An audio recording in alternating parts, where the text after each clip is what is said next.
Sibling conflict isn't just about who gets the toy. It's about learning to live together, to share space, and to respect differences. All amazing foundations for life as they go on. Hello and welcome back to Demystifying Child's Play through Play Schemas. I'm Ruth Fairco and I am so glad that you're here. Today we're diving into a topic that every parent of more than one child will know very well, and that is sibling conflict. Those squabbles, those tears, the endless, in more or less words, "Mommy took my toy" moments. But here's the good news, that sibling conflict isn't a sign that something's wrong. It's actually a sign that something very real and very right is happening. And when we layer in understanding of play schemas, those natural repeated patterns of play that all children move through, we begin to see these conflicts in a whole new light. So let's get comfortable. Whether you're out on a walk, catching a rare moment of quiet, or multitasking around the house, let's dive in and explore sibling conflict. Now, siblings, they do spend an incredible amount of time together. Even if your children are in daycare 5 days a week in different rooms, they're still together in the mornings when everyone is being rushed out the door. They're together in the evenings when everyone is at their thinnest, tired, overstimulated, and craving time with mum or dad. And you're together in the weekends. By simply being siblings, they get more hours side by side than anyone else. And with that comes more chances to play, more chances to learn, and more chances to clash. But every squabble, every "that's mine" moment, every scuffle over who gets into the car first, it's not just chaos, it's practice. Practice in conflict resolution, emotional regulation, empathy, boundary setting, even boredom management. But before we go any further, let's quickly touch on play schemas. So if you're new here, schemas are the repeated patterns of behaviour children are drawn to explore in their play. 3 of the top 10 play schemas are enveloping, which is wrapping toys or hiding inside things, connection, which is joining things together, and transformation, which is mixing, squashing, or changing things. Play schemas are universal. They're how children make sense of their world. And here's the key, schemas often show up right in the middle of sibling conflicts. So, how, you may ask? Let's imagine 2 siblings. One is in the trajectory schema phase, where they want to throw blocks, balls, food. The other is exploring positioning, which is lining toys up neatly and creating careful order. Now picture this. Both of them are in the same room, and you can probably guess what happens. One carefully arranges the blocks in the perfect order, then the other one zooms in like a flying rocket and scatters them everywhere. Boom, conflict. Or another example, your 3-year-old is deep into the transportation schema, loading dolls into a stroller, but your 5-year-old wants the same dolls for a role-play game, the transformation schema. Suddenly, what looks like a fight over dolls is really 2 children needing to express their play drives in different ways.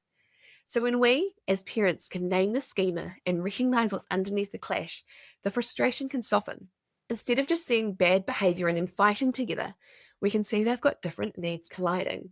And this is why I'm so passionate about sharing about play schemas. It unlocks so many aha moments, which otherwise would lead to frustration from everyone. So really, the long and short of this is, if you have a solid foundation yourself in the top 10 play schemas, you can see interactions with such a different lens.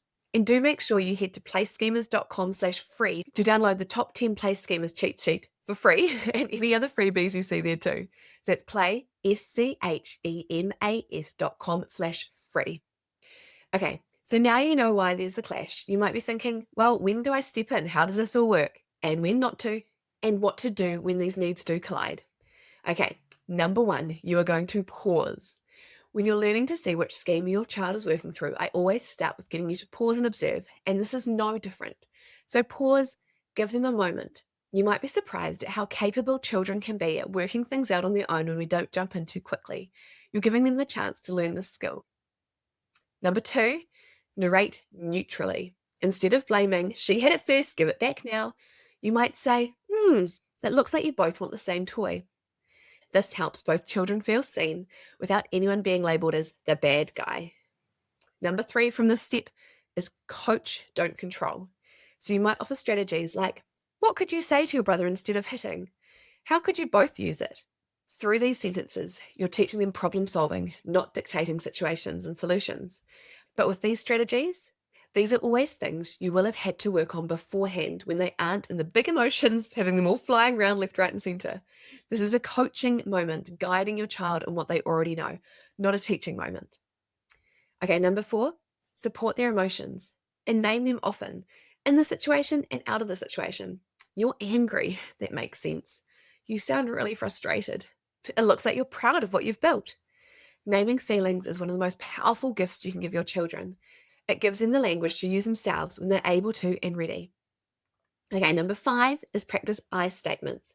Instead of you're being mean, we can model, I don't like it when you take my things.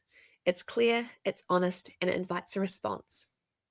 Number 6, create a calm down space. We have seen through and through how important this is. It could just be a place where you sit together. It could be slightly removing to the couch where you're still in the area. And I'm not saying put your child on their own. It's a place that they can go on their own if they want, but it might be something that you do with them. So it could be a corner with books, maybe a den made from a blanket, maybe a basket of sensory toys. Remembering it's not punishment, it's regulation. And you going there with them is completely fine and even recommended, definitely. Okay, number 7, reflect later. When that storm of emotions has passed and everyone is calm, including yourself, circle back. What can we try next time? Conflict is rich learning, but the learning often happens afterwards. So make sure you take that time. And it might just be you and your partner doing that reflection on how you handled it, or involving your child too, depending on their age and their stage. So to recap those 7 points, number 1 is pause. Number 2 is narrate neutrally. Number 3 is coach, don't control. Number 4, support those emotions. Number 5, practice I statements. Number 6, create a calm down space. And number 7, reflect later. When we step back and see conflict through the lens of play schemas, we realize these aren't bad kids. This isn't a broken sibling relationship. This is practice. Real, messy, beautiful practice. Schema gives us insight into the why certain battles keep coming up. And then when we understand the why, we can respond with patience, empathy, and a lot more creativity. Sibling conflict isn't just about who gets the toy. It's about learning to live together, to share space, and to respect differences. All amazing foundations for life as they go on. And just as children need space to explore schemas, they need space to explore the conflict too. So the next time you hear, Mom, he took it, take a breath, pause, narrate, coach, support, reflect, and remember it's not a sign that something's wrong. It's a sign that something is real and happening. If you'd like to learn more about play schemas and how they do show up in everyday life with your children, you can come and join me on Instagram at play_schemas, or head to the show notes for today's episode, playschemas.com/blog, and you can search for 37, which means you don't have to remember all those steps. Just head to playschemas.com/blog and look at 37. So thank you so much for listening in today. You're doing such an important job in supporting your children, not only in play, but also in the relationships that will last a lifetime. So until next time, remember, today is a great day to play.